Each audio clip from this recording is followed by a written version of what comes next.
ਬਿਸਮਿल्लाहिर्रहमानिर्रहीम अस्सलाम वालेकुम। ਖੇਡਾਂ ਦੇ ਨਾਲ ਮੈਂ ਆ ਮੁਫਾਜ਼ ਕਰੀਮ। ਨਾਜ਼ਰੀਨ, T20 ਵਰਲਡ ਕੱਪ ਵਿੱਚ ਸੁਪਰ 8 ਤੋਂ ਬਾਅਦ ਹੁਣ ਸੈਮੀਫਾਈਨਲ ਦਾ ਮਾਰਕਾ ਸੱਜਣ ਨੂੰ ਤਿਆਰ ਹੈ ਤੇ ਅੱਜ ਪਹਿਲਾ ਸੈਮੀਫਾਈਨਲ ਜਨੂਬੀ ਅਫਰੀਕਾ ਤੇ ਨਿਊਜ਼ੀਲੈਂਡ ਦੇ ਦਰਮਿਆਨ ਖੇਡਿਆ ਜਾਏਗਾ। ਜੇ ਅਸੀਂ ਜਨੂਬੀ ਅਫਰੀਕਾ ਦੀ ਗੱਲ ਕਰੀਏ, ਹਜੇ ਤੱਕ ਉਹ ਪੂਰੇ ਇਵੈਂਟ ਵਿੱਚ ਨਾਕਾਬਲੇ ਸ਼ਿਕਸਤ ਨੇ ਤੇ ਅਸੀਂ ਜੇ ਨਿਊਜ਼ੀਲੈਂਡ ਦੀ ਗੱਲ ਕਰੀਏ, ਦੋ ਮੈਚਾਂ ਵਿੱਚ ਉਹਨਾਂ ਨੂੰ ਸ਼ਿਕਸਤ ਦਾ ਸਾਹਮਣਾ ਕਰਨਾ ਪਿਆ। ਇੱਕ ਇੰਗਲੈਂਡ ਤੇ ਇੱਕ ਜਨੂਬੀ ਅਫਰੀਕਾ ਨੇ ਉਹਨਾਂ ਨੂੰ ਸੁਪਰ 8 ਵਿੱਚ ਹਰਾਇਆ। ਦੋਵਾਂ ਟੀਮਾਂ ਸਟਰੋਂਗ ਨੇ, ਦੋਵਾਂ ਨੂੰ ਗੁੱਡ ਲੱਕ ਨੇ, ਲੇਕਿਨ ਐਡਨ ਮਾਰਕਰਮ ਬੜੀ ਚੰਗੀ ਫਾਰਮ ਵਿੱਚ ਨੇ। ਤੁਹਾਨੂੰ ਪਤਾ ਹੈ ਪਿਛਲੇ ਤਿੰਨਾਂ ਮੈਚਾਂ ਵਿੱਚ ਉਹਨਾਂ ਦੀ ਹਾਫ ਸੈਂਚਰੀ ਹੈ ਤੇ ਨਿਊਜ਼ੀਲੈਂਡ ਦੇ ਮਿਚਲ ਸੈਂਟਨਰ ਉਹਨਾਂ ਦੇ ਕਪਤਾਨ, ਉਹ ਵੀ ਬੜੀ ਚੰਗੀ ਫਾਰਮ ਵਿੱਚ ਹੈ। ਦੂਜੀ ਵੱਡੀ ਖਬਰ ਹੈ ਕਿ ਬੰਗਲਾਦੇਸ਼ ਦੇ ਖਿਲਾਫ ODI ਸੀਰੀਜ਼ ਲਈ 15 ਰੁਕਨੀ ਸਕੁਆਡ ਦਾ ਐਲਾਨ ਕਰ ਦਿੱਤਾ ਗਿਆ, ਜਿੰਦੇ ਵਿੱਚ ਬਾਬਰ ਆਜ਼ਮ ਤੇ ਫਖਰ ਜ਼ਮਾਨ ਸ਼ਾਮਿਲ ਨਹੀਂ ਨੇ। ਫਖਰ ਜ਼ਮਾਨ ਤੇ ਇੰਜਰੀ ਦੀ ਵਜ੍ਹਾ ਤੋਂ ਬਾਹਰ ਹੋ ਗਏ ਨੇ, ਲੇਕਿਨ ਬਾਬਰ ਆਜ਼ਮ ਨੂੰ ਸਕੁਆਡ ਵਿੱਚ ਸ਼ਾਮਿਲ ਨਾ ਕਰਨਾ ਇਹ ਬੜੇ ਸਵਾਲਾਤ ਨੇ ਜਨਮ ਲੈ ਲਿਆ, ਕਿਉਂਕਿ ਤੁਹਾਨੂੰ ਪਤਾ ਹੈ T20 ਵਿੱਚ ਤੇ ਉਹਨਾਂ ਦੀ ਪਰਫਾਰਮੈਂਸ ਚੰਗੀ ਨਹੀਂ ਸੀ, ਲੇਕਿਨ ਵਨਡੇ ਵਿੱਚ ਡ੍ਰੌਪ ਕਰਨਾ ਸਮਝ ਤੋਂ ਬਾਹਰ ਹੈ ਤੇ ਫੈਨਸ ਜਿਹੜੇ ਸ਼ਾਇਕੀਨ ਨੇ ਉਹ ਬੜੇ ਸੀਖ ਪਾਹ ਨੇ, ਬੜਾ ਗੁੱਸੇ ਦਾ ਉਹ ਇਜ਼ਹਾਰ ਕਰਦੇ ਪਏ ਨੇ। ਇਹਦੇ 'ਤੇ ਗੱਲ ਕਰਾਂਗੇ। ਸਾਡੇ ਨਾਲ ਮੌਜੂਦ ਨੇ ਮੁਜ਼ਾਹਿਰ ਅਵਾਨ ਸਾਹਿਬ। ਮੁਜ਼ਾਹਿਰ ਸਾਹਿਬ, ਵੱਧ ਜੀ ਆਇਆਂ ਨੂੰ। ਇਹ ਬਾਬਰ ਆਜ਼ਮ ਨੂੰ ਡ੍ਰੌਪ ਕਰ ਦਿੱਤਾ ਗਿਆ ਤੇ ਨਜ਼ਰ ਆ ਰਿਹਾ ਕਿ T20 ਤੋਂ ਬਾਅਦ ਹੁਣ ਵਨਡੇ ਦੇ ਜਿਹੜੇ ਦਰਵਾਜ਼ੇ ਨੇ ਉਹ ਵੀ ਇੱਕ ਲੌਬੀ ਕਰਕੇ ਉਹਨਾਂ ਦੇ ਖਿਲਾਫ ਬੰਦ ਕੀਤੇ ਜਾ ਰਹੇ ਨੇ, ਕੀ ਕਹੋਗੇ? ਜੀ ਮੁਫਾਜ਼ ਭਾਈ, ਬਹੁਤ ਸ਼ੁਕਰੀਆ ਜਿਹੜਾ ਤੁਸੀਂ ਮੈਨੂੰ ਮੌਕਾ ਦਿੱਤਾ ਅੱਜ। ਤੇ ਮੈਂ ਤਾਂ ਇਹੀ ਕਹਿਣਾ ਚਾਹਾਂਗਾ ਕਿ ਬੰਗਲਾਦੇਸ਼ ਦੇ ਅਗੇਂਸਟ ਜਿਹੜਾ ਪਾਕਿਸਤਾਨ ਦਾ ਸਕੋਡ ਐਲਾਨ ਕੀਤਾ ਗਿਆ, ਬਿਲਕੁਲ ਅੱਛਾ ਸਕੋਡ ਹੈਗਾ। ਇਹਦੇ ਅੰਦਰ ਸਹੀ ਹੈ, ਯੰਗਸਟਰਸ ਨੂੰ ਮੌਕਾ ਦਿੱਤਾ ਜਾਣਾ ਚਾਹੀਦਾ ਸੀ। ਅਤੇ ਦੂਸਰੀ ਗੱਲ ਇਹ ਹੈਗੀ ਹੈ, ਬਾਬਰ ਆਜ਼ਮ ਅਗਰ ਟੀਮ ਦੇ ਵਿੱਚ ਸ਼ਾਮਿਲ ਨਹੀਂ ਹੈਗੇ ਨੇ ਤਾਂ ਉਹਨਾਂ ਦੀ ਆਪਣੀਆਂ ਕੁਛ ਮਿਸਟੇਕਸ ਨੇ, ਮਤਲਬ ਕਿ ਪਰਫੋਰਮ ਨਾ ਕਰਨਾ। ਤੁਸੀਂ ਪੂਰੇ T20 ਵਰਲਡ ਕੱਪ ਦੇ ਅੰਦਰ ਦੇਖ ਲਓ ਕਿ ਬਾਬਰ ਆਜ਼ਮ ਨੇ ਕੀ ਪਰਫੋਰਮੈਂਸ ਦਿੱਤੀ ਹੈ। ਉਸ ਤੋਂ ਪਹਿਲੇ ਅਸੀਂ ਚਲੇ ਜਾਂਦੇ ਹਾਂ, ਅਸੀਂ ਬਿਗ ਬੈਸ਼ ਦੇ ਅੰਦਰ ਵੀ ਇਹੀ ਪਿੱਟਦੇ ਰਹੇ ਹਾਂ, ਇਹੀ ਬੋਲਦੇ ਰਹੇ ਹਾਂ, ਇਹੀ ਫਰਮਾਉਂਦੇ ਰਹੇ ਹਾਂ ਕਿ ਸਰ ਇਹਨਾਂ ਨੂੰ ਪਰਫੋਰਮ ਕਰਨਾ ਚਾਹੀਦਾ, ਆਪਣਾ ਸਟ੍ਰਾਈਕ ਰੇਟ ਵੇਖਣਾ ਚਾਹੀਦਾ। ਬਾਬਰ ਆਜ਼ਮ ਮੋਈ ਸਾਹਿਬ ਜੋ 100 ਤੋਂ ਵੀ ਥੱਲੇ ਦੇ ਸਟ੍ਰਾਈਕ ਰੇਟ ਨਾਲ ਚੱਲ ਰਹੇ ਸੀ, ਅਤੇ ਅੱਜ ਕੱਲ੍ਹ ਦੀ ਮਾਡਰਨ ਕ੍ਰਿਕਟ ਹੈਗੀ ਇਹਦੇ ਅੰਦਰ 100 ਦਾ ਸਟ੍ਰਾਈਕ ਰੇਟ ਵੀ ਮਤਲਬ ਕਿ ਕਾਬਲੇ ਕਬੂਲ ਨਹੀਂ ਹੈਗਾ। ਤੁਸੀਂ ਬਾਕੀ ਟੀਮਸ ਨੂੰ ਵੇਖ ਸਕਦੇ ਹੋ, ਜਾਂ ਹਰ ਟੀਮ ਦਾ ਹਰ ਪਲੇਅਰ ਕਮ ਅਜ਼ ਕਮ ਕੁਛ ਵੀ ਤਾਂ 120 ਤੋਂ ਜਾਂ 100 ਤੋਂ ਉੱਤੇ ਦੇ ਸਟ੍ਰਾਈਕ ਰੇਟ ਜਿਹੜਾ ਘੱਟੋ ਘੱਟ ਹੈਗਾ ਉਹਦੇ ਨਾਲ ਖੇਲਦੇ ਨੇ। ਅਤੇ ਇਹਦੇ ਵਿੱਚ ਮੇਰੇ ਖਿਆਲ ਨਾਲ ਤਾਂ ਠੀਕ ਕੀਤਾ ਹੈਗਾ ਸਿਲੈਕਸ਼ਨ ਕਮੇਟੀ ਨੇ, ਜੋ ਬਾਬਰ ਆਜ਼ਮ ਨੂੰ ਮੌਕਾ ਨਹੀਂ ਦਿੱਤਾ ਹੈਗਾ। ਅਤੇ ਮੇਰੇ ਖਿਆਲ ਨਾਲ ਵਨਡੇ ਟੀਮ ਦੇ ਅੰਦਰ ਅਗਰ ਤੁਸੀਂ ਕਹਿੰਦੇ ਹੋ ਕਿ ਬਾਬਰ ਆਜ਼ਮ ਦਾ ਹੋਣਾ ਲਾਜ਼ਮੀ ਸੀ, ਅਤੇ ਮੈਂ ਤਾਂ ਇਹੀ ਕਹਿਣਾ ਚਾਹਾਂਗਾ ਬਿਲਕੁਲ ਹੋਣਾ ਲਾਜ਼ਮੀ ਸੀ। ਲੇਕਿਨ ਛੋਟੀਆਂ ਟੀਮਾਂ ਜਿਵੇਂ ਹੁਣ ਬੰਗਲਾਦੇਸ਼ ਹੋ ਗਈਆਂ, ਸ਼੍ਰੀਲੰਕਾ ਹੋ ਗਈ, ਉਸ ਤੋਂ ਬਾਅਦ ਜ਼ਿੰਬਾਬਵੇ ਹੋ ਗਈ, ਕੋਈ ਵੀ ਛੋਟੀ ਟੀਮ ਦੇ ਅਗੇਂਸਟ ਬਾਬਰ ਆਜ਼ਮ ਨੂੰ ਮੇਰੇ ਖਿਆਲ ਨਾਲ ਤਾਂ ਠੀਕ ਹੈ ਸਕੁਆਡ ਦੇ ਅੰਦਰ ਸ਼ਾਮਿਲ ਨਹੀਂ ਕੀਤਾ ਜਾਏ। ਯੰਗਸਟਰਸ ਨੂੰ ਮੌਕਾ ਦੇਣਾ ਚਾਹੀਦਾ ਹੈ, ਯੰਗਸਟਰਸ ਖੇਲਣ, ਆਪਣੀ ਪਰਫੋਰਮੈਂਸ ਵਿਖਾਉਣ, ਉਹਨਾਂ ਨੂੰ ਕੌਨਫੀਡੈਂਸ ਲੈਵਲ ਹੈ। ਅਤੇ ਇਹਦੇ ਵਿੱਚ ਮੈਂ ਤਾਂ ਇਹੀ ਕਹਿਣਾ ਚਾਹਾਂਗਾ ਦੁਬਾਰਾ ਤੋਂ ਕਿ ਇਹ ਬਹੁਤ ਅੱਛਾ ਫੈਸਲਾ ਹੈਗਾ। ਬਾਬਰ ਆਜ਼ਮ ਨੂੰ ਆਪਣੀ ਪਰਫੋਰਮੈਂਸ ਆਪਣਾ ਪਰਫੋਰਮ ਕਰਨਾ ਚਾਹੀਦਾ ਹੈ, ਕਰਕੇ ਵਿਖਾਉਣ, ਤਾਂ ਕਿ ਆਵਾਮ ਨੂੰ ਪਤਾ ਚੱਲੇ ਅਤੇ ਉਹਨਾਂ ਦੇ ਸਟੈਟ ਅੱਛੇ ਹੋਣ। ਅੱਛਾ ਮੁਜ਼ਾਹਿਰ ਸਾਹਿਬ, ਕੁਝ ਨਵੇਂ ਚਿਹਰੇ ਵੀ ਸ਼ਾਮਿਲ ਕੀਤੇ ਗਏ, ਜਿਨ੍ਹਾਂ ਵਿੱਚ ਅਬਦੁਲ ਸਮਦ ਦੀ ਅਸੀਂ ਗੱਲ ਕਰੀਏ, ਮਾਂ ਸਦਾਕਤ, ਸ਼ਾਮਿਲ ਹੁਸੈਨ ਖਾਸ ਤੌਰ 'ਤੇ ਇੰਗਲੈਂਡ ਲਾਇਨਸ ਦੇ ਖਿਲਾਫ ਪਾਕਿਸਤਾਨ ਸ਼ਾਹੀਨਜ਼ ਦੀ ਕਿਆਦਤ ਕਰ ਚੁੱਕੇ ਨੇ। ਇਹ ਨਵੇਂ ਚਿਹਰਿਆਂ ਦਾ ਸ਼ਾਮਿਲ ਹੋਣਾ ਤੁਸੀਂ ਕਿੱਦਾਂ ਵੇਖਦੇ ਹੋ? ਜੀ ਬਿਲਕੁਲ ਸਹੀ ਤੁਸੀਂ ਫਰਮਾਇਆ, ਲੇਕਿਨ ਮੈਂ ਇਹ ਕਹਿਣਾ ਚਾਹ ਰਿਹਾ ਵਾਂ ਕਿ ਜਿਹੜਾ ਦੌਰਾ ਹੈ ਬੰਗਲਾਦੇਸ਼ ਵਾਸਤੇ ਪਾਕਿਸਤਾਨ ਦੀ ਟੀਮ ਅਨਾਊਂਸ ਹੋਈ ਹੈ ਉਹ ਬਿਲਕੁਲ ਸਹੀ ਹੋਈ ਹੈ। ਉਹਦੇ ਅੰਦਰ ਠੀਕ ਹੈ ਕਿ ਹੈ ਬਾਬਰ ਆਜ਼ਮ, ਬਾਕੀ ਜਿਨ੍ਹਾਂ ਪਲੇਅਰਾਂ ਨੇ T20 ਵਰਲਡ ਕੱਪ ਦੇ ਅੰਦਰ ਪਰਫੋਰਮ ਨਹੀਂ ਕੀਤਾ, ਉਹਨਾਂ ਨੂੰ ਕਿਸੇ ਵੀ ਮੈਚ ਦੇ ਵਿੱਚ ਨਹੀਂ ਖਿਲਾਉਣਾ ਚਾਹੀਦਾ।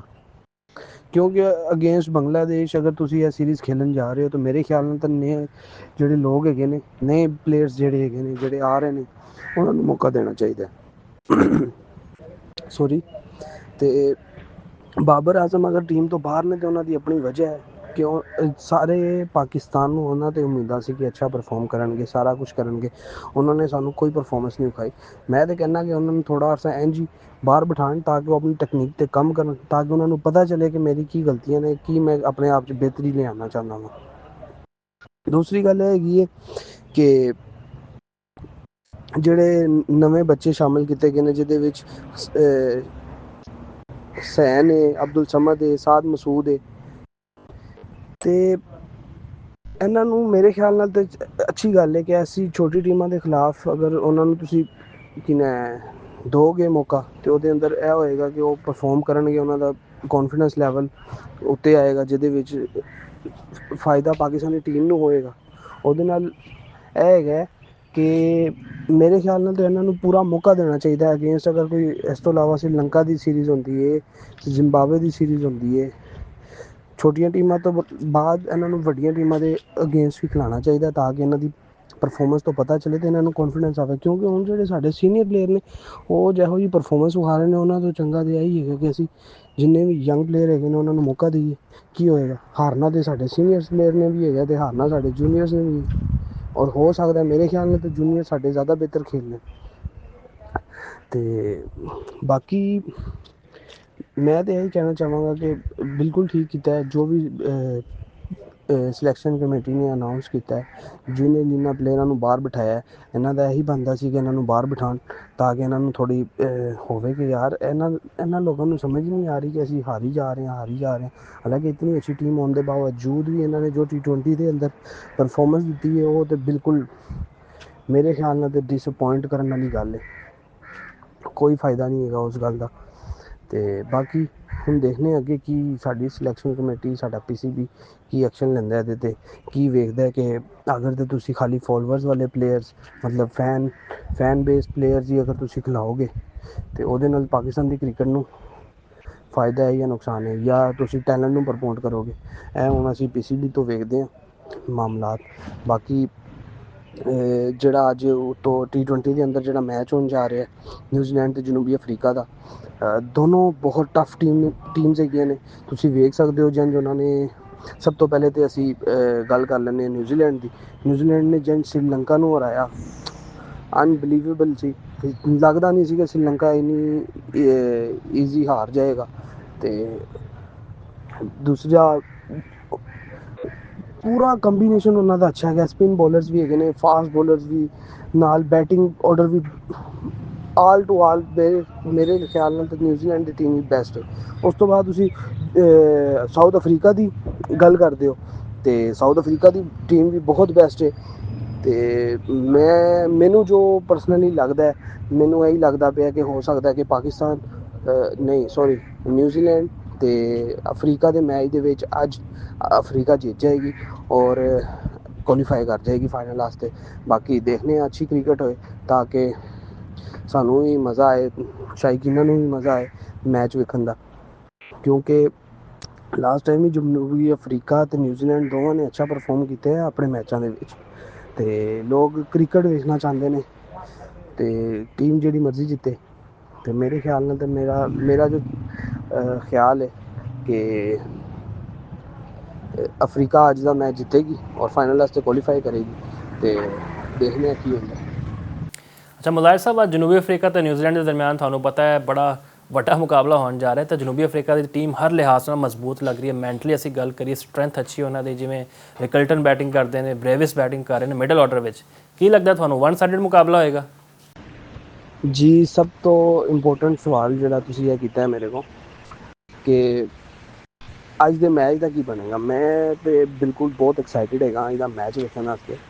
ਇਹਦੇ ਸੀਨ ਹੈਗਾ ਮਤਲਬ ਕਿ ਦੋਵੇਂ ਟੀਮਾਂ ਬਹੁਤ ਅੱਛੀਆਂ ਹੈਗੀਆਂ ਨੇ। ਚਾਹੇ ਤੁਸੀਂ ਸਾਊਥ ਅਫਰੀਕਾ ਨੂੰ ਵੇਖ ਸਕਦੇ ਹੋ, ਸਾਊਥ ਅਫਰੀਕਾ ਦਾ ਤਾਂ ਨੋ ਡਾਊਟ ਕਿ ਕੌਨਫੀਡੈਂਸ ਲੈਵਲ, ਮੋਰਾਲ ਇਹ ਸਭ ਇੰਨਾ ਹਾਈ ਹੋਏਗਾ ਕਿਉਂਕਿ ਉਹਨਾਂ ਨੇ ਜਿਹੜੀ ਇੰਡੀਆ ਜੈਸੀ ਟੀਮ ਹੈਗੀ ਹੈ, ਜਿਹੜੀ ਹੋਮ ਕੰਡੀਸ਼ਨ ਦੇ ਅੰਦਰ ਬਹੁਤ ਟਫ ਟੀਮ ਹੈ, ਉਹਨਾਂ ਨੂੰ ਹਰਾਇਆ ਹੋਇਆ।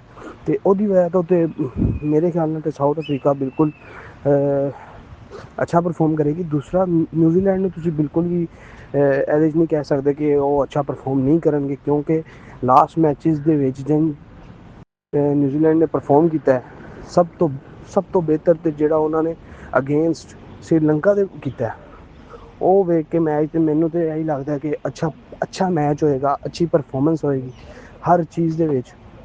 ਨਿਊਜ਼ੀਲੈਂਡ ਦਾ ਵੀ ਕੰਬੀਨੇਸ਼ਨ ਬਹੁਤ ਅੱਛਾ ਹੈ, ਇਹਨਾਂ ਕੋਲ ਸਪਿਨ ਬੋਲਰਸ ਵੀ ਨੇ, ਫਾਸਟ ਬੋਲਰਸ ਵੀ ਨੇ, ਮਤਲਬ ਕਿ ਪ੍ਰੋਪਰ ਪਤਾ ਚੱਲਦਾ ਕਿ ਇੱਕ ਟੀਮ ਖੇਲਦੀ ਪਈ ਹੈ। ਅਤੇ ਉਸ ਤੋਂ ਬਾਅਦ ਸਾਊਥ ਅਫਰੀਕਾ ਦੀ ਗੱਲ ਕਰੋ ਅਤੇ ਸਾਊਥ ਅਫਰੀਕਾ ਨੇ ਨੋ ਡਾਊਟ ਜਿੰਝ ਵੈਸਟ ਇੰਡੀਜ਼ ਦੇ ਅਗੇਂਸਟ ਖੇਲਿਆ ਸੀ, ਇੰਡੀਆ ਦੇ ਅਗੇਂਸਟ ਖੇਲਿਆ, ਅਤੇ ਮੈਂ ਤਾਂ ਇਹੀ ਕਹਾਂਗਾ ਕਿ ਅਨਬੀਟੇਬਲ ਹੈਗੀ ਹੈ। ਅਤੇ ਮੈਨੂੰ ਉਮੀਦ ਹੈ ਜੋ ਮੇਰਾ ਨੱਕ ਦੇ ਤਜੀਆ ਹੈਗਾ, ਮੈਨੂੰ ਤਾਂ ਇਹੀ ਲੱਗਦਾ ਕਿ ਅੱਜ ਦਾ ਮੈਚ ਜਿਹੜਾ ਹੈਗਾ ਸਾਊਥ ਅਫਰੀਕਾ ਜਿੱਤੇਗੀ। ਲੇਕਿਨ ਮੈਚ ਬਹੁਤ ਟਫ ਹੋਣ ਵਾਲਾ ਹੈ। ਸ਼ਾਇਕੀਨ ਕ੍ਰਿਕਟ ਨੂੰ ਮਜ਼ਾ ਆਏਗਾ ਅੱਜ ਦਾ ਮੈਚ ਵੇਖਣ ਵਾਸਤੇ, ਕਿਉਂਕਿ ਅੱਜ ਦੇ ਮੈਚ ਦੇ ਵਿੱਚ ਸਾਰੇ ਪਲੇਅਰਸ ਜਿੰਨੇ ਵੀ ਹੈਗੇ ਨੇ ਉਹ ਫੁੱਲ ਕੋਸ਼ਿਸ਼ ਕਰਨਗੇ ਉਹ ਫਾਈਨਲ ਵਾਸਤੇ ਕੁਆਲੀਫਾਈ ਕਰਨ। ਅਤੇ ਜੋ ਮੈਨੂੰ ਲੱਗਦਾ ਮੈਂ ਤਾਂ ਇੱਕ ਆਪਣਾ ਪੁਆਇੰਟ ਹੀ ਦੇ ਸਕਦਾ ਵਾਂ ਕਿ ਮੀਨਸ ਕਿ ਅੱਜ ਸਾਊਥ ਅਫਰੀਕਾ ਇਨਸ਼ਾਅੱਲਾ ਨਹੀਂ ਤੇ ਉਮੀਦ ਹੈ ਮੇਰੇ ਵਾਸਤੇ ਦੋਵੇਂ ਟੀਮਾਂ ਬਰਾਬਰ ਨੇ, ਲੇਕਿਨ ਮੈਂ ਬਿਲਕੁਲ ਸਾਊਥ ਅਫਰੀਕਾ ਨੂੰ ਵੋਟ ਕਰਾਂਗਾ ਤੇ ਮੈਨੂੰ ਲੱਗਦਾ ਹੈ ਕਿ ਇਨਸ਼ਾਅੱਲਾ ਅੱਜ ਸਾਊਥ ਅਫਰੀਕਾ ਮੈਚ ਜਿੱਤੇਗੀ। ਬਿਲਕੁਲ ਜੀ, ਅਸੀਂ ਹਮੇਸ਼ਾ ਇਹ ਕਿਹਾ ਕਿ right man for the right job ਦਾ ਮਸਲਾ ਨਹੀਂ ਹੋਣਾ ਚਾਹੀਦਾ। ਜਿਹੜਾ ਖਿਡਾਰੀ ਡਿਜ਼ਰਵ ਕਰਦਾ ਹੈ ਉਹਨੂੰ ਤੁਸੀਂ ਖਿਡਾਓ, ਭਾਵੇਂ ਕੁਝ ਵੀ ਹੋ ਜਾਏ, ਸਾਡੀ ਟੀਮ ਹੈ, ਅਸੀਂ ਇਹਨਾਂ ਨੂੰ ਬੈਕ ਕਰਨਾ ਹੈ ਤੇ ਦੁਆ ਕਰਦੇ ਹਾਂ ਕਿ ਪਾਕਿਸਤਾਨ ਦੀ ਟੀਮ ਹਮੇਸ਼ਾ ਤਰੱਕੀ ਦੀ ਰਾਹ ਤੇ ਗਾਮਜ਼ਨ ਰਹੇ। ਸਾਨੂੰ ਦਿਓ ਇਜਾਜ਼ਤ, ਤੁਹਾਡੇ ਨਾਲ ਮੁਲਾਕਾਤ ਹੋਗੀ ਜਲਦ। ਅੱਲਾ ਹਾਫਿਜ਼ ਨਾਸਿਰ।